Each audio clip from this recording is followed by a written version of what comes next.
Hey, I'm Patrick Buechner. I'm the Chief Marketing Officer for Manticore Games. Hi, I'm Frederick Descamps. I'm the CEO and co-founder of Manticore Games. Hi, I'm Jordan Maynard. I am the co-founder and chief creative officer of Manticore Games, and I am Basilisk in Core. Awesome, guys. So let's take us through Core. Like, for people who don't know what this is, someone give us a brief description about what this engine and game is all about. Yeah, so Core is a very large, growing larger and larger gaming UGC multiverse. So for the players, it's kind of an endless arcade of games. Today we have 20,000 games. We have 200 new games or updated games every day. Pretty much all the genres are represented, from first-person shooters, third-person shooters, RPGs, MMOs, adventure games, all sorts of indie games that would be hard to categorize. And we will show you, of course, all of them today. Now, was this something that you usually set out for? Like, when you were making Core, was the idea to make a game where you could make games within it, like have like a sandbox, or was it originally made to be like a game engine for people to use that was very simplified? Both. Both are right. So the way we started is we wanted to make a new generation of real-time multiplayer PvP games. And as part of it, we wanted to have a very simple, open, powerful, easy to use UGC, especially modding. We wanted to have modding as part of the series of games we're going to make. Each game, for each game, we would release in turn. At the same time, we would launch the game, the tools that we use to make the game, and then would allow people to collaborate, publish their own mods, and make money. And very quickly, we realized that we are not making games anymore. We're building a service, a new form of UGC gaming service. And we decided to focus on that as opposed to making games. So that's how Core was started. And so Core, for the creators, is a new way to create games. Almost anybody can make games in Core. Anybody can be a creator in Core. So it's a all-in-one, all-encompassing service where instead of having to use multiple tools, large teams, large budgets, as the way games are traditionally made, here everything comes in the box of the Core of the service. So you have one tool to make the games, the terrain editor, the physics, everything, and you don't have to be a coder. You don't have to know how to code. Everything is WYSIWYG, everything is drag and drop. You also have community contents, which is an area of the service where you can actually get any sort of content made by the community. Everything you're going to see today is UGC. Everything has been made by the community. And Core is also a platform for economic opportunities. That was very important for us to really open gaming to all sorts of creators from all over the world. And today we have that. We have creators from all ages, ranging from 13 all the way to the 70s. People from all over the world, from Belgium, South America, Africa, Madagascar, Asia, of course the US, and people from really all walks of life. Lots of our creators are people who are not in gaming and probably couldn't get a job in traditional gaming industry because they are too young, because they don't have the perfect experience, because they are in remote areas. And so today, thanks to Core, everybody can be a creator and also make money and make a living. For the players, and lots of the players are also creators, because it's very easy to become a creator in Core. It's really an endless arcade. It's the dream as a kid or even as an adult to be left alone with your friends in this endless arcade after hours where you have all the games, all the possible games. So Core has really a huge plethora of games. All the genres are represented, and you can go from game to game in just a matter of seconds. We're going to show you that in a minute. So you can go from an RPG to an MMO adventure game, a obstacle course game, a mining tycoon game, a simulation game, a world-based game, a fighting game, a shooter game, all that in a matter of seconds with your friend. And so it's not just an endless arcade full of games. It's also a social experience. That's also why we call it the multiverse, because as you know, one of the best times you have playing games, besides winning, solving puzzles and questing, is playing with your friends, right? Or meeting great people and doing stuff. So there is a huge meta that's happening in core of people just hanging out. Sometimes they are not necessarily playing games, they are just chatting or doing like little side things, and then they all jump from one game to another. And that's also a huge part of core. It's a big social world of social hangouts, playing with friends, competing with friends sometimes. Yeah, so walk us through some of the game types and the varieties you can create with your systems. So I think we should the game Jordan is showing you now is actually a MOBA. It's actually a full-fledged MOBA made by 2 people, I believe, in just a few weeks. And it's probably one of the most addictive games for me, at least today.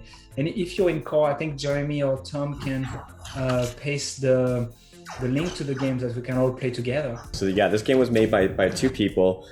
In the matter of a few weeks, it was made for one of our game jams, and that game jam only ran for a month. So they absolutely made it in that short of time. It's got all the features that you would imagine from a MOBA, a third-person MOBA. You know, I'm pushing minion waves here. I've got to push the minion wave to the enemy tower. I have to last hit the minions in order to get gold to upgrade my weapons. And it's multiplayer. So, you know, really the fact that 2 people could make something that is this high quality in that short time, I don't think has ever been possible before in games. Like, right? Like, I've used every commercial and every proprietary game engine that's out there. And to do this in that short of time and have it be multiplayer is just sort of unheard of. I mean, I think it looks really good. You know, obviously we have, you know, core runs on top of Unreal 4, so we have the Unreal engine underneath powering the graphics. But we've really sort of tried to streamline it and make it so that anybody can make a game, whether they have programming experience or game development experience at all or not. And we have actually lots of stories of creators on the platform. We call them creators instead of even developers, because you don't have to be a programmer, who traditionally would not be in game development. You know, we have some I'm going to show you a game later, who a 14-year-old put together a team of 9 people, and they created a game that is a sci-fi extravaganza. We have a retiree who's made games. We have a mom of 4, a stay-at-home mom of 4, who's made games on the platform successfully.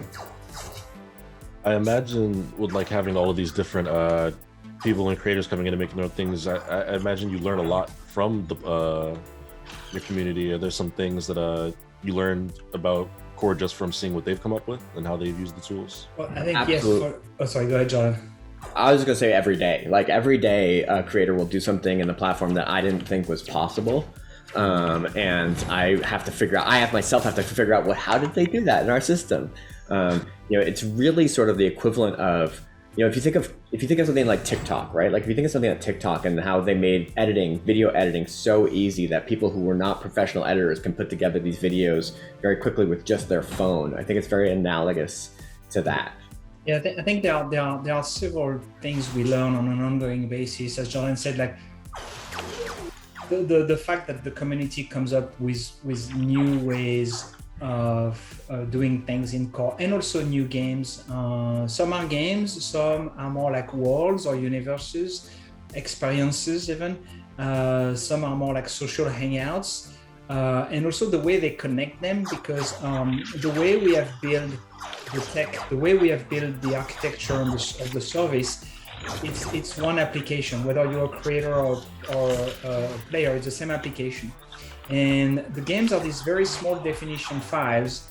So going from one game to another, as you've already seen, or maybe experienced yourself in core, as you've seen Jordan doing, it literally takes a few seconds. And so we have this concept of portals, which are kind of like the hyperlinks of core. And people can really hook up their games to other games any way they want. It could be a series of games, it could be levels, it could be games or levels made by other people. So it's really like almost like you know, jump station, a hub that people can configure any way they want. Actually, the way we start you in core is fully immersive. And Jordan was in what's called Core World early on. It's whether you're a first-time user or a returning user, you are thrown into Core World, which is this kind of futuristic hub. For now, it's futuristic, but hint, we'll have different themes going forward. We'll even have players' habitat there. So you are in this hub with lots of portals, and you can stay there. You can just stay there, surrounded by all these really cool futuristic portals to all the games some of the games on the platform. But you can also chat. You can also, there is a board there, so you can like basically play around with the board. You have a whole kind of parkour type environment that you can do on foot or on your mount. You have all sorts of mini games, or you can hook up with your friends and then jump in any of the games available. And Jordan is showing you another game now called... This is Star Colony, and this is the game that I mentioned that was made by a team that was led by a 14-year-old on the platform. He's one of our most prolific creators on the platform, and he put together a team to sort of build this. I mean, it's really expansive. I just traveled from the sort of colony hub to the sci-fi city here, which of course looks awesome. But I can travel to other planets and do mining and just all this crazy stuff. And I can do it by just clicking on a link or just going through a portal, right? So as a player, like if you think about on some sort of game store where you have to download each game individually, it would take maybe hours to first download a game and then install it and then play it, and then if you don't like it, you have to get your friends to all get together. All right, let's buy this other game and download this other game. But in Core, you can just literally go from game to game in a matter of seconds. Is that because all of your assets and graphics are all in the core package? So like all the plants and the character models and the weapons and stuff, they're already part of your main game. So you don't have to download a bunch of different stuff all the time? Exactly. And but at the same time, Core is flexible enough that creators can make anything that a player could want. So there could be, we have examples of top-down games on the platform, RTSs, merge games. There's a really cool indie one that someone just made I want to show you later called Tumbleweed Typo Hunters, and he calls it a text-based game, but it's a Western where all the buildings are made out of 3D text to like words. Like it's really incredible. So it's I guess the point is it's really flexible. So not all the games look the same. Not all of them have to be third person or first person. And we talked about, and a few minutes later we'll show you how to make a game, a real-time multiplayer game, and publish it in just a few minutes. So this is obviously a very complete revolution as compared to the way games are made in gaming traditionally, made, published, shared, and monetized. All that is a one-stop shop on the platform. And for players, it's also a revolution. It's a huge departure in terms of expense. As you've seen, we've been in already a few games in just a matter of minutes, and we could decide to stay in one game for an hour. We could also decide to just go game hopping, whether we are completing quests, helping a friend finishing one of these games, or just experiencing new games. Because that's also the novelty and the revolution in Core, is that there are new games all the time. We have 200 for now, and probably as of next week when we launch on EGS, it's going to be even more. But on average, we have 200 new games or updated games on the platform every day. So every hour, there are new stuff happening. There is new content, new games, existing games that add new features, new content. And so you can explore that endlessly, right? You really, that's why we're using the analogy of, TikTok, YouTube, in some ways Netflix, but more TikTok, YouTube, Twitch, where you can really lose yourself in the Core multiverse because endless entertainment. You have game after game. I mean, you can see here that the same game, Jordan is on different planets. It's still Star Colony, but it's a different planet. And that's just one game, but it's endless. Can you guys talk about like how big your team is in terms of like, that's a lot of art assets just alone, and the variety you have in sci-fi, fantasy, like just alone, like each one of those genre has probably hundreds of different like aspects to them. Can you talk about like how you guys went developing about that and creating those so the player had a lot of variety to choose from when they're picking their models or their weapons or their environments? Yeah, Jordan, you want to take this one? Yeah, absolutely. It's something we thought very, very carefully about because we wanted, like I said, sort of to be very high quality, but also very, very flexible. What we wanted was to be very easy to make high quality looking games and art if you didn't have any experience. So yeah, the art team is sizable. We're I think approaching 100 people now at Manticore, and the art team has worked really hard to make it so that creators and players can sort of find, no matter what your taste is, you can find something that's for you, and it's flexible enough. The biggest way we've done that is with what we call kit bashing. And kit bashing is the ability for anybody to put together a model inside of Core. Core is really a one-stop game development shop. You don't need an external tool like Maya or Blender or Photoshop or Substance, or like all these tools that normally you would have to buy in order to make a game and integrate all that art into your pipeline. It's all built in Core, and we have simple modeling tools that make it so that even anybody who has never modeled before can make their own games.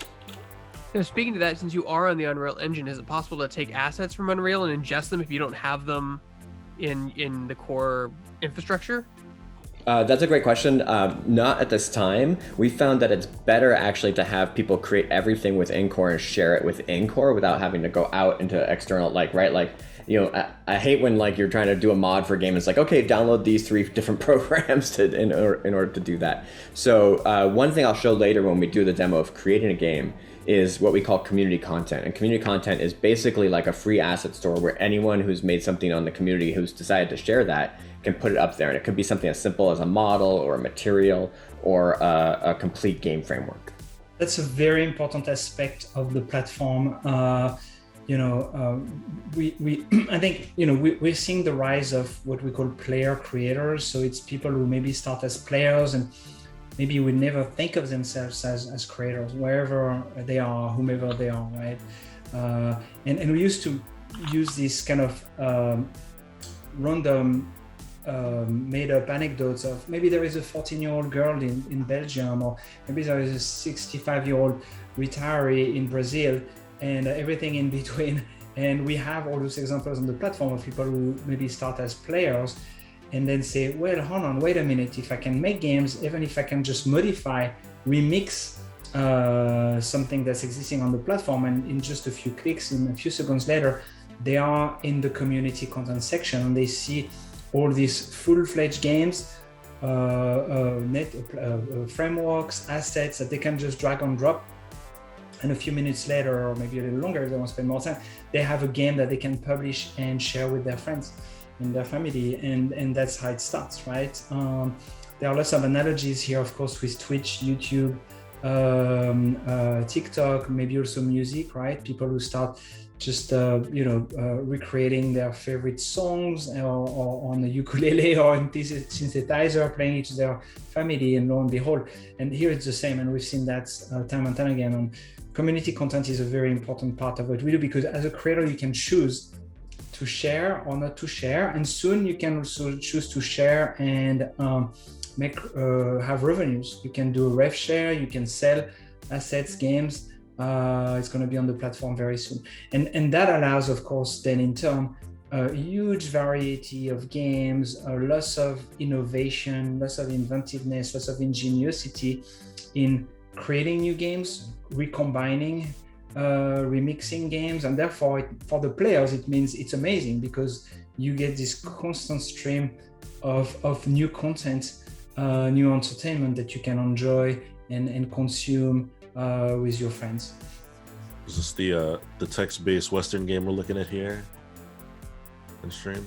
Yes, yes, absolutely. This is Tumbleweed Typo Hunters, and you can see that my group, my posse here is in yellow. There are some misspelled words that are being very bad in the town, and we need to figure out which ones are misspelled and spell them correctly. That will give me a magic bullet. I think I'm terrible at this game. I am not in English. Yeah, as a dyslexic, this game is a nightmare for me. I'm sorry.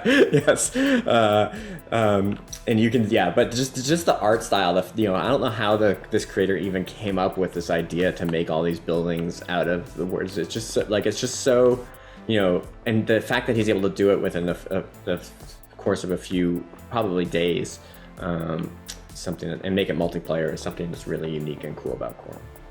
Can you guys talk? Did you guys go back and look at things like, obviously Minecraft is a big one, although the core dynamics don't change there, but stuff like Disney Infinity, they had like tools at this, and even stuff that's released more recently, like Dreams. Kinda Did you messy guys with me. look at that and see if you could improve upon that formula, or maybe look what they did that was less, I don't know, Well, intuitive than what you're doing, that kind of stuff? Good question. So I think there is, definitely some common inspiration with all the services of games, right? The idea that you can create whomever you are, whomever in the world you are, you can be wherever you are, you can become a creator.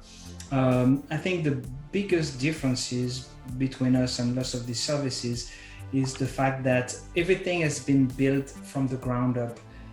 Core is not adjunct to a game. It's not part of a sandbox game, and therefore very limited and limiting to the creators. As you've seen, any type of genre, any type of games, any type of worlds, graphics, art style is possible in Core, which is very different from other services. Also, obviously, we don't target kids. And also from the get-go, we provide you ways to publish and market your games and make money, right? Lots of the services out there, or the games, it's partly UGC, it's limiting because it's based on a game, a sandbox game, but they typically don't provide an easy way for you to make money, let alone make a living. And in the case of Core, we do a 50% rev share, which is the highest of all UGC services when it comes to economic opportunities and rev share. Roblox, if you're a top creator, at the very top, you make 24.5%. You take 24.5% of the net revenues. For us, it's 50%. So I think that those are the big differentiating factors, I would say, as compared to the other games. And we just don't stop at being a tool, right? For us, it's a full-fledged service, one-stop shop for the creators and also for the players, right? From the get-go, we took the perspective of the players are the most important components of the most important participants of the platform, because they are the ones who kind of decide which are the top games, and they are from their perspective, it needs to be also a very fluid, seamless experience, and want them to choose whatever they want, like not just the best games in general, but the best games for them. So I think that's very different. Some of these other services take the perspective of just the creators and just one tool to make some mods. For us, it goes way beyond that. You guys talk about like the list of the list of most requested features you've had from your community. I mean, I'm sure like your game does so much, but there's always someone who wants to do something kind of niche and he can't figure out how to do it in your systems. And I'm sure you guys are adding new features all the time. Can you go through that process for us? Yeah, absolutely. I mean, one of the things we do also is we definitely, what is called dog fooding our own platform. We make our own games in our platform to make sure that the features are there that the creators are going to need. Some of the bigger ones we've done in the past have been persistent storage. This is a really important one so that you can make games that are more like MMOs. That Star Colony game I was showing you earlier, that's actually split up over several different games, and because of the persistent storage, if I get a gun in one of the games, or I mine something in one of the games, when I bring it back to the hub world, I still have that stuff. One that's coming up soon is vehicles. Vehicles has been a very highly requested feature, and it's something we're working actively on right now, and I think it's going to unlock a lot of different styles of games that we can see on the platform, such as racing games, open world, driving around a city type games, things like that. Yeah, Vara's one, this one's really interesting. This was made, I believe, by a father and son team. And there's a couple things I really, really like about this game. One is their monetization. They decided to just put a donation, like a tip jar, which is really cool. Core is so flexible that you can just do that, right? Like if you want to monetize with a tip jar, you can monetize with a tip jar. If you want to make out your own battle pass, you can make your own battle pass and things like that. So it's very, very flexible. I'm halfway through this game right now, and so I don't know. I've got some bombs now. I don't know what I'm supposed to do here, but let me see if I can go figure it out. I'm sure there's probably a puzzle here. What to do with the bomb? So bomb is Q. Let's see. Wait. That looks gorgeous. Yeah. Patrick, as Chief Marketing Officer, what are some of the challenges when trying to show the people that these tools exist and then trying to get the word out there that this is a really good tool for everybody to use, whether you're advanced or beginner? And how has your past with Maxis, EO, BioWare helped you in this endeavor? Well, I think where we always start is with the player and with the community and the community creators and understanding who they are. And like you asked before, like what are they looking for? And so we're always talking to them. We have a very active community on Discord where we're asking them about features that they're looking for, asking them about stuff that's working for them, where they need help. So we're constantly talking to them, and improving our platform on the creator side.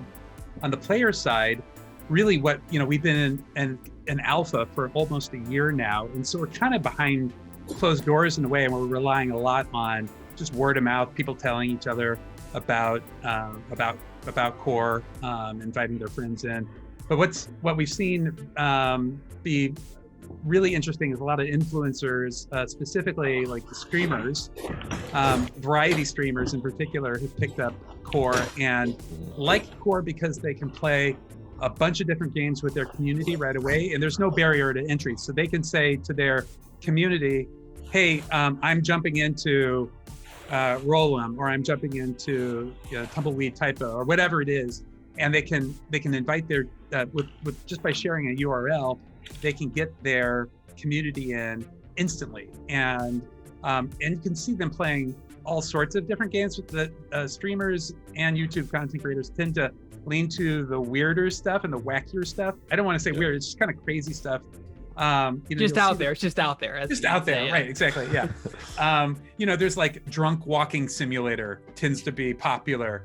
There's a crazy dodgeball game that has really wacky ragdoll dynamics, so that when you lose, your guy just like flips around. And so there's just like things that they can get in with their community right away. Has been something that's really taken off, and so we're encouraging that. But a big deal for us will be being on the Epic Game Store, being in a place where PC gamers can access us very, very easily, with no barrier. And like we said, it's all free to play, free to create, and different creators put different monetization hooks into their games if they want to. The next week is going to be a very big step for us because, as Patrick mentioned, we're launching exclusively on the Epic Store. So we're going to see a huge influx of new players and new creators. And I think one of the things we're going to see more and more is the creators from YouTube, Twitch, etc., using Core as a new way to engage their audience. Right now, they are all kind of double, triple, quadruple dipping between Twitch, YouTube, Patreon, etc. But here there is a new way for them to say, hey, my community, my audience, come and play my games. Maybe you make games for me and you're part of my world, and also monetize, right? I think it's going to be it's going to present a new series of opportunities for all these influencers and creators that they haven't seen before. Now, Donovan mentioned. Sorry, go ahead, Patrick. Donovan mentioned Roblox is a platform that's similar to this, and I think one of the things from how we're talking to different audiences, this is definitely for older gamers, like 13 plus, where Roblox is definitely for a younger crowd. So what we're trying to do is create the tools, the environment, the community that is relevant to older gamers. And so the content that you see, it again covers the gamut from hardcore shooters and deep RPGs to lighter games that you can hop between. And there really is something potentially for any kind of gamer. No, you're absolutely right. I mean, like Roblox could be like, a stepping stone into Core. Like, oh, I wish you could do this in Roblox, but you can't. And then people are like, well, you can do this in this. And then you kind of graduate, as you will, from your simpler S to your more complex, and kind of follow that path as you get older, the evolution, if you will. Frederick, it's PC gaming is more accessible than ever. Well, not right now, but because of the graphics card shortage. But PCs have gotten much more reasonable, accessible to people of all ages and classes. but I have to ask: is there any point in the future that if someone makes a really good game that works really well, they could possibly remove it from your system and put it on the Xbox or PlayStation 5 or Nintendo Switch? No, that is not the plan. The way Core is built is you get everything, right? So your game is not a game; it's part of Core. You have the social hooks, the servers, the multiplayer, the monetization. So why would you, right? Why would you want to, remove your game from Core? So, let's say you wanted to do your game the traditional way. I think you would find that very hard. Let's say you made your game in a few weeks in Core and maybe on your own or with your friend or other creators, and it's doing very, very well. Why would you leave Core? Because the alternative is to go on another platform and start from scratch with an engine, with having to rebuild the multiplayer code, the backend code, etc. So that's one thing. And then That said, when you touched on an interesting thing there, which is other platforms. We are actively working on console and mobile platforms for players. So we're going to be launching exclusively on the Epic Game Store on the 15th, but we are working on different consoles and mobile platforms. Mobile and VR even at some point.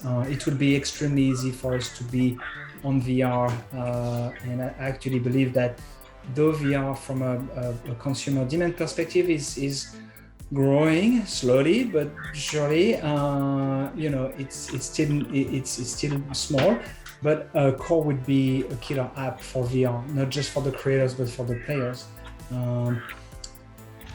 It's just like Patrick said, accessibility is such a big thing for you guys, and obviously VR has its own, can be very complicated in terms of just how do I control this? Do I use a controller? What if they want to use touch controls? How do I teach that to them? I mean, where, in my opinion, where Dreams kind of fell for the PlayStation was that it was too complex and people didn't understand how to utilize the tools. So people didn't want to touch it. They were intimidated. They were like, oh, this is too much. I don't know what to do. And they just shut down the game. You guys don't want people to do that. You want to be very approachable from the moment you open it. Exactly. Likewise as a player, right? Like as a player, we really want you to feel immersed, welcome, and invited. Like, the environment is very inviting. It's kind of like this warm, friendly sci-fi environment. And then all of a sudden you see all these games, you see these people, you see these different avatars, right? One thing I really enjoy about Core is just having fun with the character creation. If you go into my collection and you pick a character and you say random, like literally you can have like such a huge diversity of looks for your avatar. And some are really interesting, some are really wacky, and some of them are like, oh wow, this is so, like everything is perfect. I would have never been able to come up with that myself. And so we want you to feel like, okay, it's fun from the get-go, it's inviting, it's social. You have, in just a few minutes you can play 4 or 5 games, and likely you will have at least 1 or 2 that you really like. And if you don't, you just keep moving on and you will likely find something you like very quickly. And that on a repeated basis. Like, it's actually, as a player myself, I'm a very hardcore FPS player. I used to play lots of MMOs too, but I have limited time, with family, the kids, etc., the company. But I find myself playing Core over pretty much anything else because of this variety and this constantly changing, evolving, inviting content. And I have a hard time keeping up with all the good games. Like, we have a Slack channel dedicated to all the new games, and people are like, oh, you should really check that out. And I keep a list of that, and then by the end of the day, sometimes there are like 20, 30, 40 new games. And so it's really awesome because I know they are all in Core, and whenever I find time, I can go and just play one of them or go back to one that has changed. Like today, I was just going back to one game that I hadn't played in a few weeks, and I was like, holy moly, the game is whole different. We'll go in it maybe at the end. We'll go to a coffee shop RPG at the end, and I was like, what? I hadn't been there in like 2 weeks, and it has completely changed. And so it's really cool as an average player to see this level of diversity of content. It's both broad, deep, and exciting, and all super social because go there with your friends. From a user interface standpoint, and it might already be a thing, I may not have just seen it yet, but is there a way to see like a player to check their like most played worlds, or like have like a list of favorites that they can just queue into, or even see like playtime, something like that? Great question. And over here on the, if I hit escape on any game, I can get to the sort of game browsing menu, and on the right-hand side, I have my social list, and each one of these is, you know, a friend that I can, first of all, I can join a game, whatever game they're in if I want to. But on the website, you can actually go and click on each name, and it'll show you what games they've played recently, what games they've made, their favorites and stuff like that. So everything that you see in the app is also mirrored on the webpage. So if you just go to coregames.com and you click on any given game, you can then click on the creator's name to see more about, oh, well, I just did it here. So here's this creator's name, Creation25, and I can see which games he's made, and what games he's played, his favorites, his life games. So yes. But the really cool part is that this one-click join, like I can see Tobbs here is now playing, I can see Frederick, this is Frederick Vitriol, is in Core World. So if I just click join, I'll join the instance of Core World that he's in. Do you want to play, what do you want to play, John? Do you want to play Farmer's Market or Space Shock 2? Or? Yeah, we could give, why don't we give Farmer's Market just a look-see, because it's something different, right? It's not a shooter. It's a little bit calmer, but it's actually it's also a pun, because the word market in there, it's actually got the full market mini game of buy low, sell high of your stocks, as you can imagine. So earlier today I planted some strawberries. Those are ready, and the market's actually going to close really soon. If you see the clock up there, it's the market closes at midnight, and it's almost midnight. Let's see if I can sell these strawberries before it closes. Holy moly, Jordan! Twixler is close to $10 million in assets. Yeah, Twixler is our lead animator. She's a fan of Farmer's Market, apparently. Yeah, she definitely plays. But so you have the farming mini game, you have the stock mini game. You also can do fishing. We have a fishing mini game in here. And it's just a really sort of cool social thing where you can hang out with other players, do fishing. You can see that there's social messages that go across the screen when anyone on the server catches a rare fish, like that person just caught a bluegill. Everyone sees it, and so when a legendary goes by, everyone on the server is congrats. It's pretty cool. Let me see if I can get fish here. One of the things in game design that I think people that I want to know how your game tackles is physics. Are you able to adjust physics to your liking, make them more intense, less intense, that kind of stuff? Yeah, absolutely. It's a really great question, especially network physics is never easy, but we aim to make it very easy. So Roll'em is a great example of a physics-based game. It's all spheres. It's sort of a marble type game, but you can, because Core is super flexible and we use Lua as our programming language, you can actually go in there and code your own physics without that much work. And what's great is that not everyone needs to know how to do that. Once one person has done that and shared a flight simulator engine on community content, everyone can have that flight simulator in their game. So we've seen flight simulators, snowboarding games, all using physics, the marble game, obviously.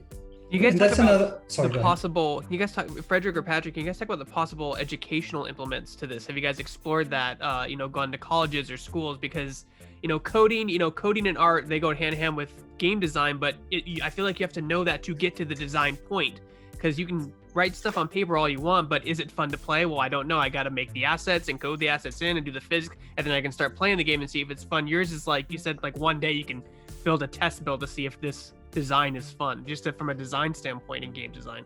I feel you already answered your question. I feel it's not a real question, and I feel that if you're looking for a job, please come to us, because it sounds like you totally get what we're doing. We've experienced lots of success with young creators, wannabe creators, students, right? We are now, Core is now used routinely in all sorts of game jams. We've also sponsored and organized game jams. We actually have a very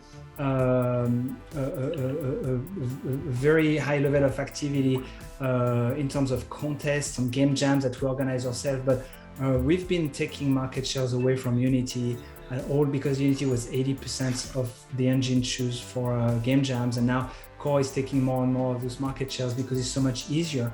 You can do it on your own, 2-3 people. You have the networking done. You have the servers. You have just one tool to use. So for sure, it's not just educational. It's not just an entry point in gaming, as Patrick can attest. Like, Patrick, I should let you answer that because that's one of your topics. Yeah, I mean, every once in a while. So we've got a couple things. We've got a place where people who are interested in making games can go called Core Academy. So we've got our own kind of educational setup where you can go through classes. The other bit is that, you know, we hear people, some people think, oh, Core could be this like awesome way to get into the game industry. But as you know, the three of us have been in the game industry for several years, and I've been on games. Last game I worked on is an MMO called New World that hasn't shipped yet, and I worked on it for 4 years. It's probably been in development for 8 years. And getting into the game industry is may sound awesome, but we hope that Core is actually an end. You don't need to break into the game industry and work in a very siloed, focused job for years and work your way up through the ranks. Core lets you get in and make stuff really quickly and start to publish your own stuff, create your own IPs, rather than have to be part of a 300-person team, right? So that's our aspiration, is that the new game industry is about UGC. It's about you being able to create content, you and maybe a small group of people. And the reason I loaded into this game real quick specifically was because this game was made by one person who came from one of the programs that we ran with a local community technical college. And they actually did a game design course in Core, and he was part of that course. And then now, a few months later, he produced this game by himself, which is pretty incredible. And it's really aligned with one of our personal passions, which is to bring new folks to gaming. And I think we all do that on a regular basis, personally, professionally. I personally love to bring new folks to gaming. Sometimes I kind of push them, maybe force them, or because lots of people think it's not for them, that you have to be deep in the tech, etc. And we are proving that you don't. Anybody can be a creator, anybody can be part of gaming, of course as a player, but also as a creator. So it's something that we've developed good programs for. We have when you get into our community, you have lots of tutorials, you have live tutorials, videos, streams, written tutorials, in Core, on the website, and YouTube, etc., on Twitch. And it's also, we have a very, very active Discord channel. It's a very welcoming, supportive community. We have designed it that way. We have recorded according to those principles of feeling welcome, supported, encouraged, even down to the way we moderate the community. It's not a community where being acerbic, highly critical, negative is welcome. The community, we have formed it, and it's self-policed now, where people are super encouraging, super helpful, super supportive, and it's great for people who want to just start making games, become creators. We've had different programs with different groups. One of our beliefs is that there is hidden genius all over the world, right? People have been limiting to date when it comes to expressing their creativity in gaming. And with Core now, we can find this hidden genius all over the world and let them express themselves in Core. What's this game we're looking at here? This one is called Roll'em. This is made by one of our top creators. His name is Wave Paradigm on Core. And it's got even a marble store, so you can actually, as you play, you win gems, and you can spend your gems to get more marbles, different types of marbles. That's how I got my skull. So the cool story also about that game is that it's a very seemingly simple, you could say even simplistic game that was made, one of the very first games that was made by an outside party on the platform during our closed alpha. So December of 2019, for a few months, we had a closed alpha, and this guy made this kind of, I'm going to make this type random game. And it's one of these games that has persisted and really thrived, and is one of the communities and streamers' favorites over and over again, over time. And the creator is a solo creator who keeps adding content. is also very receptive to community suggestions and feedback. And that's another thing that's very revolutionary and different, is that as a player, you have immediate access to the creators and you can give them immediate feedback on which they can act immediately. Because the changes to the game, whether it's physics, environment, colors, lighting, time of the day, gameplay mechanics, etc., can be done in just a matter of seconds, typically with drop-down menus.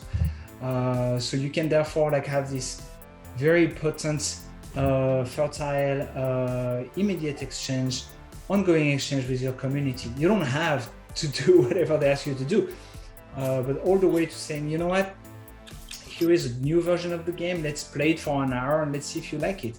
Instead of capture the flag, it's battle royale now. Instead of marbles, maybe we can be, I don't know, apples. You see what I mean, right?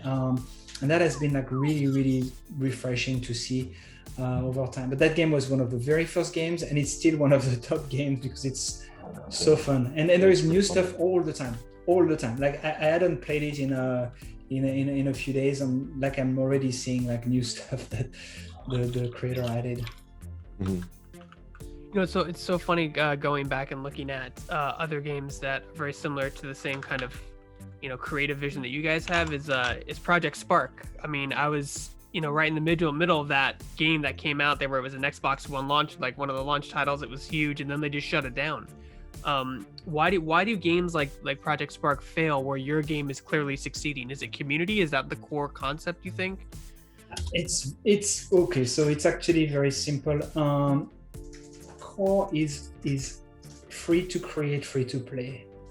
We don't gate you as a player and as a creator. We're not charging you for anything. At the end of the day, you make a game that is very successful. You decide to monetize it or not, it's up to you.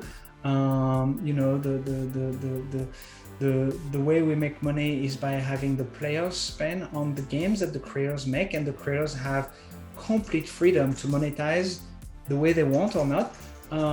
And some of the other projects out there that were canceled, they tried too hard to gate the creators, to charge the creators for packs, etc. For us, it's no, that shouldn't be the case. As a creator, you shouldn't be gated at all.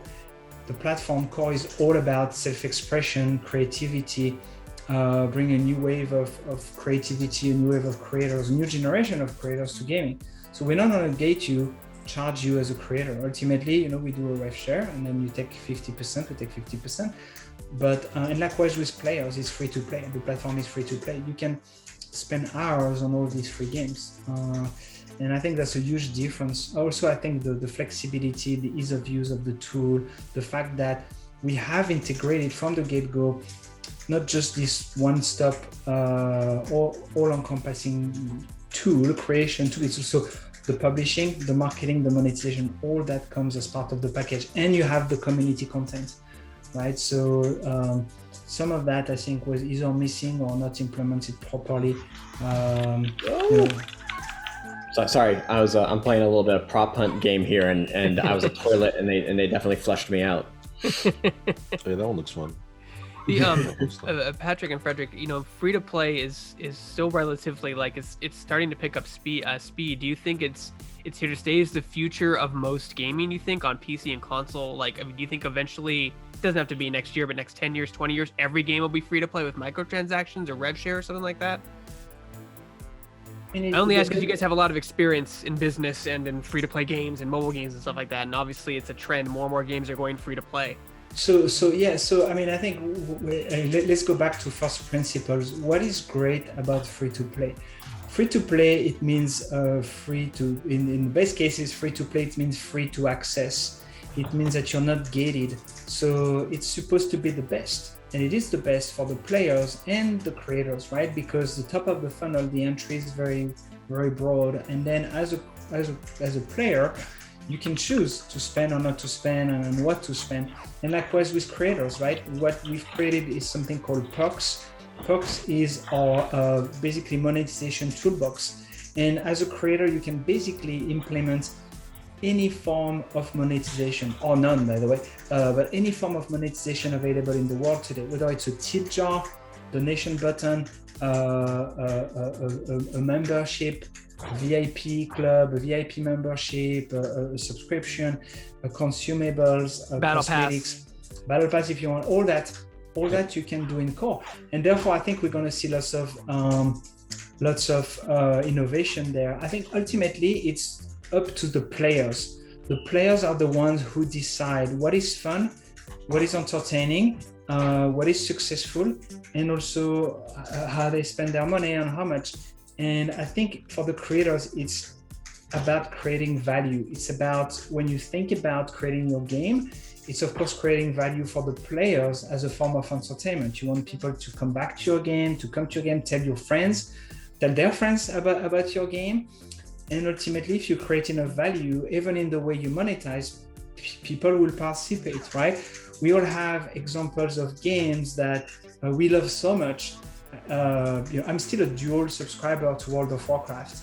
I haven't had time to play WoW in 5 years. Why am I still a dual subscriber? My wife is behind me. She's going to be like, what? You're wasting money on a game you're not playing? Yes, but why? It's because I've enjoyed it so much that I don't mind giving them more money because I've enjoyed WoW. Well, likewise in core, right? If you see a creator that's creating value over time, every day I'm part of the VIP club for a few of these games. Every week I get a few special drops. I can go in this special map with all the other VIP members. There is our new quests that are just for me, new cosmetics that are just for me. This is value right there, right? I actually forgot how much I'm paying to be part of this VIP club because all of a sudden I'm really enjoying it, right? So I think it's the way we are thinking about it, right? And I think free to play in whatever form is here to stay. I think we're going to see also a rise in memberships. People call them subscription. Memberships are a form of subscription, but they are more angled toward the value you are providing to the players, as opposed to, hey, we're charging you $14 for this or $4 for that every month. Here it's more like, hey, here's everything you're doing, and the price is secondary because the value presented to you is already so huge. Like, hey, I mean, like, oh, it's $4 a month. Yeah, sure. You know, I don't know if Patrick, you want to add anything about that aspect of the industry. Well, the one thing I've been thinking of is back to Greg's original question, like what does the experience of The Sims teach you about what we're building here? And there, one thing is that what we saw with The Sims was it was a platform originally built kind of like with a traditional game in mind of ranking up your characters through different careers.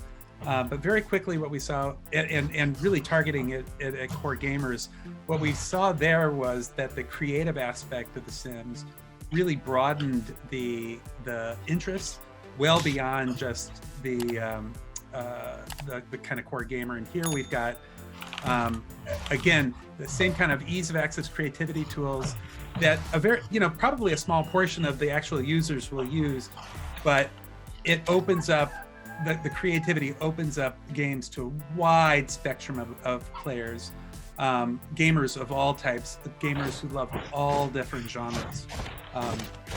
That's kind of what I've been thinking about.